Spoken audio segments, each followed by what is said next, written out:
Dalam Kisah Para Rasul pasal yang kedua, ayat yang ke-42,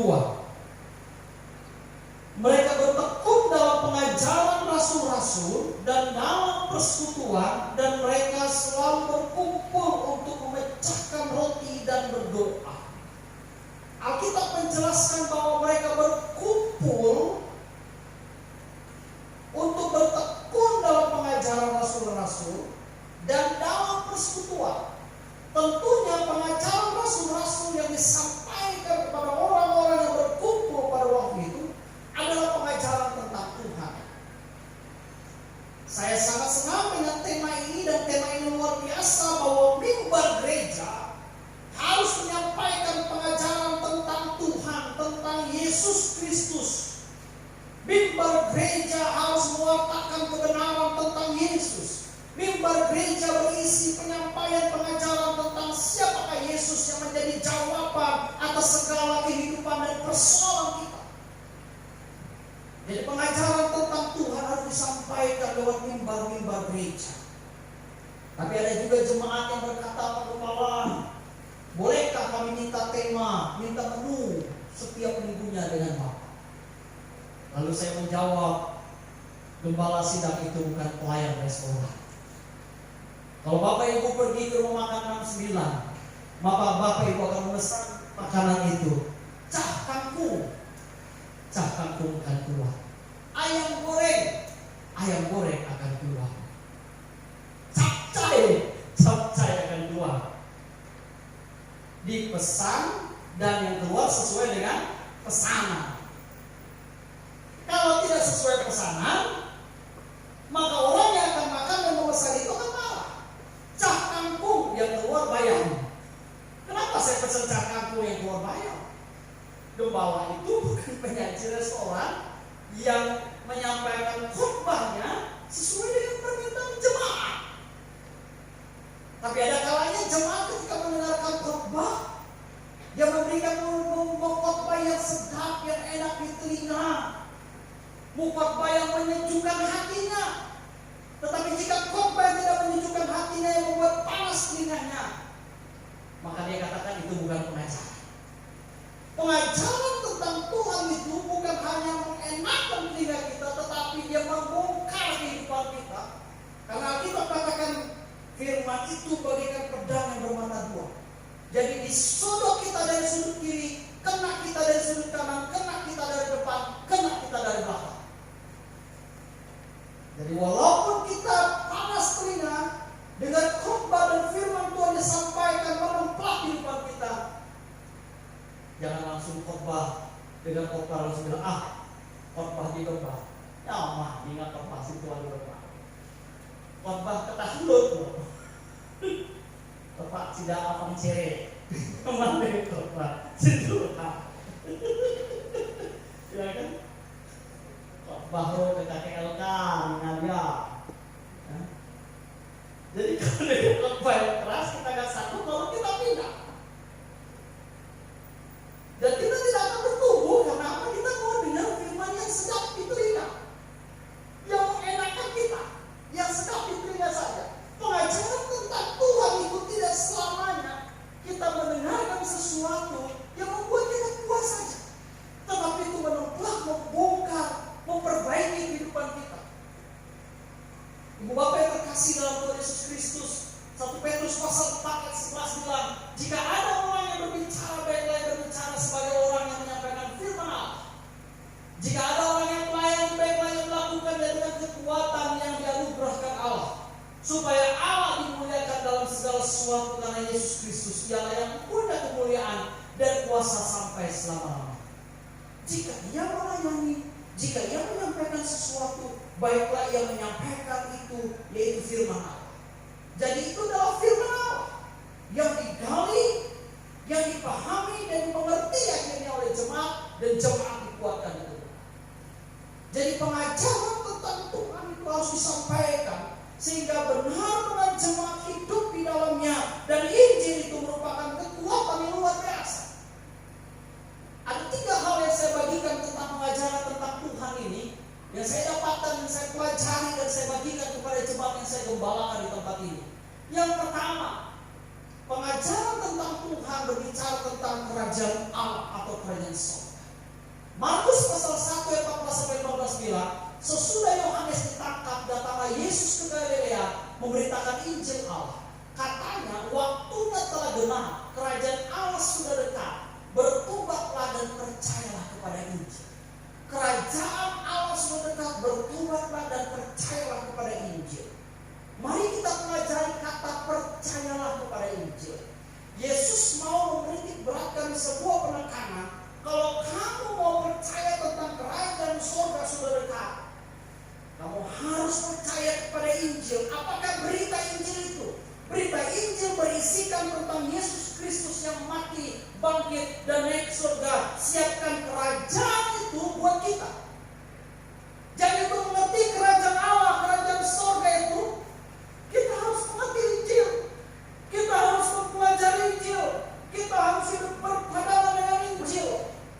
Apa yang kita jelaskan dalam Roma pasal 1 ayat 16, dikatakan sebab aku mempunyai keyakinan yang kokoh dalam Injil. Karena Injil adalah kekuatan Allah yang menyelamatkan setiap orang yang percaya. Pertama-tama orang Yahudi tetapi juga orang Yahudi. Garis bawahi kata Injil kekuatan Allah. Apa maksud Injil kekuatan Allah? Itu berarti tidak ada kekuatan lain di luar kekuatan Allah. Kalau Injil kekuatan Allah itu, marilah kita hidup dalam Injil dan hidup dengan Injil. Karena Injil kekuatan Allah. Kalau orang katakan, oh Pak Gembala, Injil itu tidak bisa kami makan, Injil itu tidak bisa membuat kami segar, karena itu bukan air. Tahukah kita Yesus pernah menyampaikan akulah air hidup. Dan Yesus juga pernah menyampaikan akulah roti hidup. Dengan kata lain, dia bukan hanya firman, tapi dia sesuatu yang mengenyangkan, memberikan kekuatan, memberikan kesehatan, memberikan kemampuan untuk kita terus hidup dalam Injil. Karena Injil adalah kekuatan Allah. Kalau Injil adalah kekuatan Allah, mari kita hidup dengan kekuatan itu. Di luar kekuatan Allah, tidak ada kekuatan yang mampu menandingi kekuatan Allah. Tidak ada yang mampu menandingi kekuatan Allah, karena Injil adalah kekuatan Allah. Jadi berita yang pertama pengajaran tentang Tuhan, kerajaan surga yang di dalamnya kita pelajari tentang Injil dan kita semakin yakin.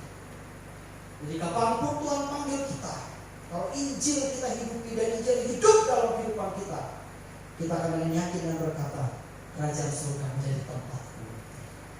Kerajaan surga menjadi tempatku kemudian ketika Tuhan panggil. Yang kedua, pertobatan.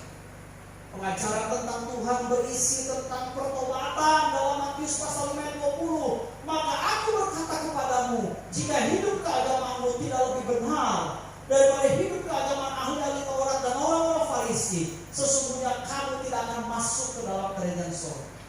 Jika hidup keagamaanmu tidak lebih benar dari ahli Taurat dan orang Farisi, jika hidup keagamaanmu tidak lebih benar, dengan kata lain Tuhan mau standar hidup kita itu tinggi, melebihi kehidupan orang Farisi dan ahli Taurat.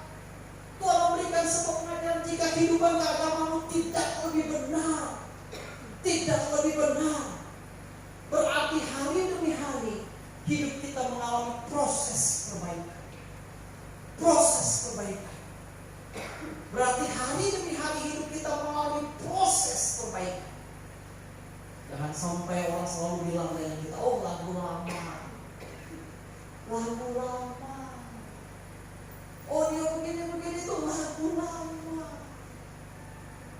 Lagu lama.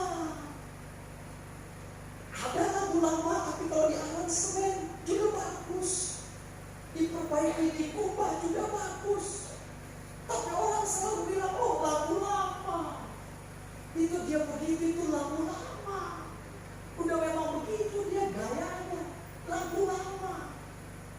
Jika hidup keagamaanmu tidak lebih benar, standar itu Tuhan tahu, Tuhan tetapkan begitu tinggi bagi orang percaya. Hidup keagamaanmu harus lebih baik daripada orang Farisi dan ahli Taurat.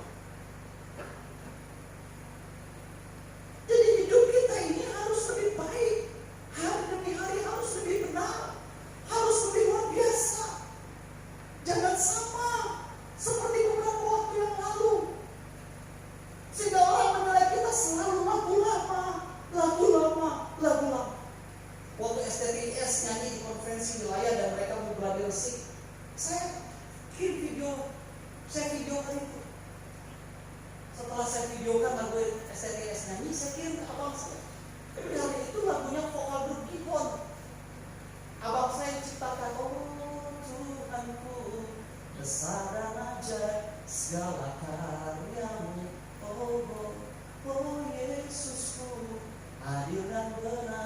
jalan.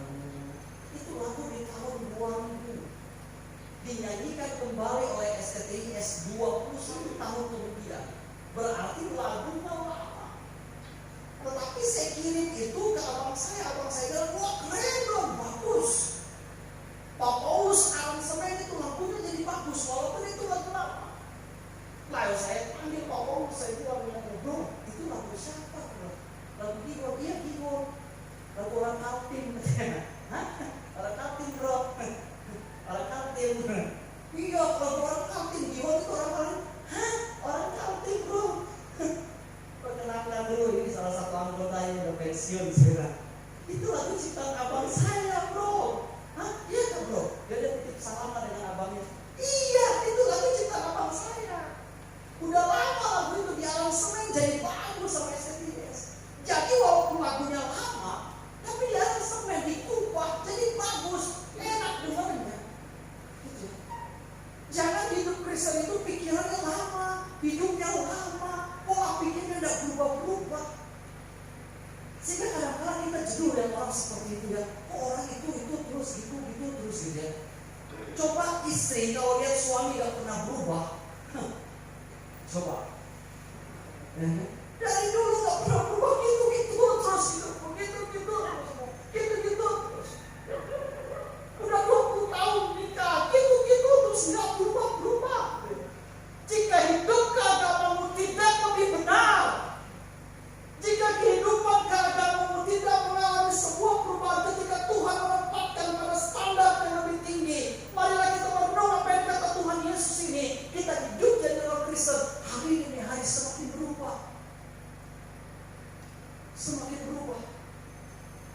Kita harus menanamkan semua pikiran, semua prinsip. Saya harus jadi orang yang lebih. Sehingga seperti yang kata pendahuluan, hanya firman yang dapat mengubah kehidupan seseorang. Tetapi persoalannya, orang tidak sanggup diubah dengan firman, karena dia mau mendengar firman yang sedap didengar saja, bukan firman yang menumbuhkan dan menumbuhkan. Itulah yang kedua, pengajaran tentang Tuhan, yaitu tentang penghormatan. Yang ketiga, pengajaran tentang kekudusan hidup. Dalam 1 Petrus pasal 1 ayat 14-16, hiduplah sebagai anak-anak yang taat dan jangan turuti hawa nafsu yang menguasai kamu pada waktu kebodohanmu, tetapi hendaklah kamu menjadi kudus di dalam seluruh hidupmu sama seperti Dia yang kudus, yang telah memanggil kamu, sebab ada tertulis, kuduslah kamu sebab aku kudus. Alkitab menjelaskan kamu harus hidup menjaga kekudusanmu. Tetapi di dalam kalimat yang saya tulis dalam teks kuning ini dikatakan, hiduplah sebagai anak-anak yang taat dan jangan turuti hawa nafsu yang menguasai kamu pada waktu kebodohan.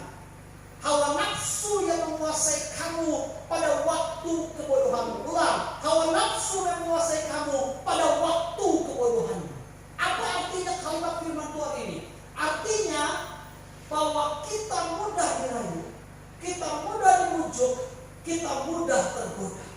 Hawa nafsu yang menguasai kamu pada waktu kebodohanmu, itu artinya ada orang Kristen, ada orang percaya, mudah dirayu, mudah digoda, mudah dibujuk, sehingga tidak punya prinsip yang benar. Kalau ada gawai, ada pesta, sedikit ya, tidak apa, tidak buat mabuk sedikit. Masa cuma segitu, tambah lagi.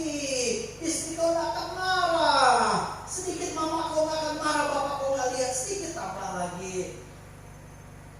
Nah, baru segitu mata belum merah. Nah apa, tambah lagi, sedikit lagi. Lama-lama jatuh lalu ditutup. Itu hawa nafsu yang menguasai kamu pada waktu kebodohan. Jadi Bapak Ibu silakan pelajari teks ini dan saya sampaikan kepada Bapak. Itulah hawa nafsu yang menguasai kita pada waktu kebodohan kita. Ada masa di mana kita mudah dirayu, mudah digoda, mudah diseret, mudah diombang-ambingkan dalam berbagai macam angin-angin pencobaan ini. Saya percaya tidak ada di antara kita yang pindah agama karena kita digoyang oleh apa? Mari kita menjadi orang Kristen yang benar-benar punya prinsip hidup yang benar. Apa yang Alkitab ceritakan dalam Hakim-Hakim 16 ayat 4 sampai 21. Mari saya mengajak kita membuka, dan inilah poin khotbah saya terakhir. Dalam Hakim-Hakim 16 ayat 4 sampai ayat yang ke-21 saya akan bacakan kepada kita pada hari ini. Simson dan Delila. Sesudah itu Simson jatuh cinta kepada seorang perempuan dari lembah Sorek yang namanya Delila. Lalu datanglah raja-raja kota orang Filistin kepada perempuan itu sambil berkata, cobalah bujuk dia untuk mengetahui karena apakah kekuatannya demikian besar, dan dengan apakah kami dapat mengalahkan dia dan mengikat dia untuk menuduhkannya. Maka kami masing-masing akan memberikan 1.100 uang perak kepada. Lalu berkatalah Delila kepada Simson, ceritakanlah kiranya kepadaku karena apakah kekuatanmu demikian besar, dan dengan apakah engkau harus diikat untuk ditundukkan. Jawab Simson kepadanya, jika aku diikat dengan 7 tali busur yang baru yang belum kering, maka aku akan menjadi lemah dan menjadi seperti orang lain manapun juga. Lalu raja-raja kota orang Filistin membawa 7 tali busur yang baru yang belum kering kepada perempuan itu, dan ia mengikat Simson dengan tali-tali itu. Sedang di kamarnya ada orang bersiap-siap. Kemudian berserulah perempuan itu kepadanya, orang-orang Filistin menyergap engkau Simson. Tetapi ia memutuskan tali-tali busur itu seperti tali rami yang terbakar putus apabila kena api, dan tidaklah ketahuan di mana duduk kekuatannya itu. Kemudian berkatalah Delila kepada Simson, sesungguhnya engkau telah mempermain-mainkan dan membohongi aku. Sekarang ceritakanlah kiranya kepadaku dengan apa engkau dapat diikat. Jawabnya kepadanya, jika aku diikat erat-erat dengan tali baru yang belum terpakai untuk pekerjaan apapun, maka aku akan menjadi lemah dan menjadi seperti orang lain manapun juga. Kemudian Delila mengambil tali baru, diikatnyalah dia dengan tali-tali itu, dan berseru kepadanya, orang-orang Filistin menyergap engkau Simson. Di kamar ada orang bersiap-siap, tetapi tali-tali itu diputuskannya, tinggal dari tangannya seperti benang saja. Berkatalah Delila kepada Simson, sampai sekarang engkau telah mempermain-mainkan dan membohongi aku. Ceritakanlah kepadaku dengan apakah engkau dapat diikat. Jawabnya kepadanya, kalau engkau menenun ke7 rambut jalin bersama-sama dengan lusin, lalu mengokokkannya dengan patok, maka aku akan menjadi lemah dan menjadi seperti orang lain manapun juga. Kemudian perempuan itu mengokokkan lagi tenunan itu dengan patok, lalu berserulah ia kepadanya, orang-orang Filistin menyergap engkau Simson. Tetapi ketika ia terjaga dari tidurnya, disertaknya lepas patok tenunan dan lusin. Berkatalah perempuan itu kepadanya, bagaimana mungkin engkau berkata, aku cinta kepadamu? Ini kalimat pamungkas seorang perempuan ketika dia bergoda laki-laki. Bagaimana mungkin kau berkata aku cinta kepadamu, padahal hatimu tidak tertuju kepadamu? Sekarang telah 3 kali kau mempermain-mainkan aku dan tidak mau menceritakan kepadaku karena apakah kekuatan demikian besar. Lalu setelah perempuan itu berhari-hari merengek-rengek, berapa lama perempuan itu merengek-rengek? Berhari-hari merengek-rengek kepadanya dan terus mendesak-desak dia. Dia tidak lagi dapat menahan hati sehingga ia mau mati rasa. Luar biasa. Perempuan itu merengek-rengek. Maka diceritakannya lah kepadanya segala isi hatinya, katanya, kepadaku tidak pernah kena pisau cukur, kepalaku tidak pernah kena pisau cukur, sebab sejak dari kandungan ibuku aku ini seorang nazir Allah. Jika kepalaku dicukur, maka kekuatanku akan lenyap daripadaku, dan aku menjadi lemah dan sama seperti orang-orang lain. Ayat 21. Orang Filistin itu menangkap dia, mencungkil kedua matanya dan membawanya ke Gaza. Di situ ia dibelenggu dengan 2 rantai tembaga dan pekerjaannya di penjara ialah begini. Pelajaran ini mengingatkan kepada kita bahwa iblis menggoda berulang-ulang, berkali-kali. Dia rela menggoda berulang-ulang, bahkan dia katakan kepada Simson, sudah 3 kali kamu membohongi aku, mempermainkan aku. Bahkan yang keempat, dia rela menangis, merengek-rengek. Bukan 1 kali, tapi kita bilang berhari-hari dia rela merengek-rengek. Bahkan dia rela pakai kata pamungkas, kalau kamu cinta kepada, kenapa kamu membohongi aku? Itu terjemah sederhana. Ya elah, laki-laki kalau ada perempuan nangis, kalau ada perempuan merengek-rengek, ya elah, 3 kali kuat, yang keempat dia pakai bahasa pamungkas. Aku mati saja. Dia merengek-rengek, dia menangis. Lalu Simson akhirnya kasih tahu.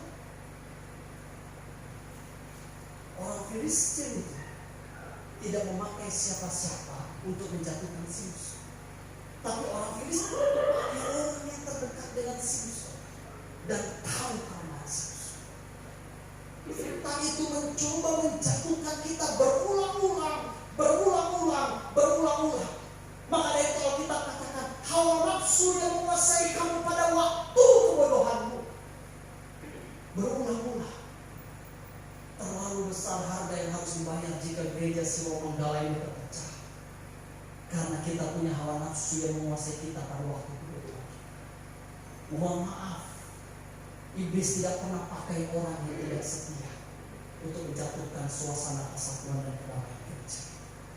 Tapi iblis pakai penasihat gereja, iblis pakai wakil BPJ, iblis pakai sekretaris jemaat, iblis pakai bendahara gereja, iblis pakai orang-orang kuat di gereja, iblis pakai orang-orang berpengaruh di gereja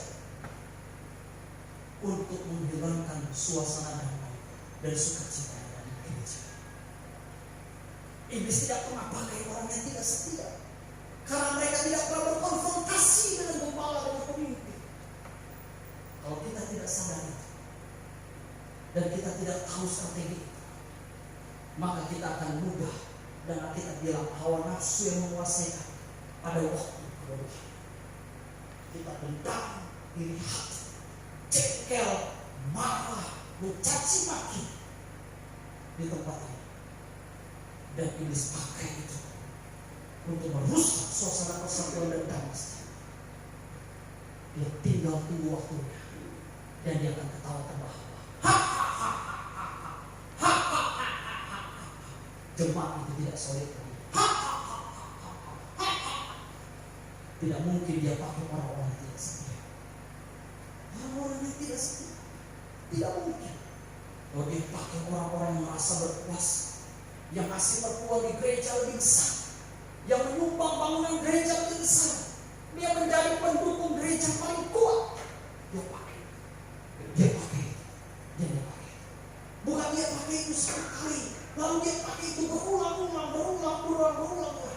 Karena dia tahu orang ini penuh dengan ambisi, orang yang tidak bisa diatur, orang ini penuh dengan kuasa, orang ini merasa menjadi pemilik, orang ini merasa punya semua. Dia menjadi penyumbang gereja terbesar, dia menjadi pemilik gereja itu seakan-akan. Maka itu terus dialami menjadi konfrontasi di dalam gereja. Sebelum kita jumpa pada khotbah saya minggu yang akan datang, saya mau sampaikan lagi, terlalu besar harga yang harus dibayar oleh gereja di tempat. Kalau kita tidak tahu yang dipakai celah itu untuk membuat suasana damai dan hati kita menjadi terganggu. Orang Filistin tidak pakai orang di luar Sius, tapi orang Filistin pakai orang di dekat Sius. Siapa dia? Dia adalah Dewa. Mereka tidak pakai orang yang di luar Simson, orang yang tidak dekat dengan Simson, tapi mereka pakai orang yang dekat Simson, membujuk, merayu. Bukankah ketika kita dalam rumah tangga berkata, kalau kejadian hanya keponakan kita yang jatuh, kita masih tahu. Tapi ini anak sendiri, istri sendiri, Bukankah sering orang berkata, kalau orang lain berselisih dengan kita tak masalah, tapi ini keluarga sendiri, tetangga sendiri, sanak Tuhan sendiri, kepala sendiri, sampai hati. Seringkali dia merusak kita, dan dia makin orang-orang yang terdekat, orang-orang di sekitar kita. Kalau kita tidak sadar itu baik-baik, maka kekudusan hidup yang Tuhan mau kita lakukan dan kita jalan, itu akan rusak. Karena apa? Hawa nafsu yang menguasai pada masa, pada waktu kemudian. Adalah sebuah firman Tuhan yang saya sampaikan hari ini. Pengajaran tentang Tuhan dan bagaimana kita hidup memuliakan Tuhan, itu memberkati kita. Sampai ketemu pada serial yang kedua, dalam bulan misi, dalam khotbah saya kedua. Tuhan Yesus memberkati kita semua. Mari kita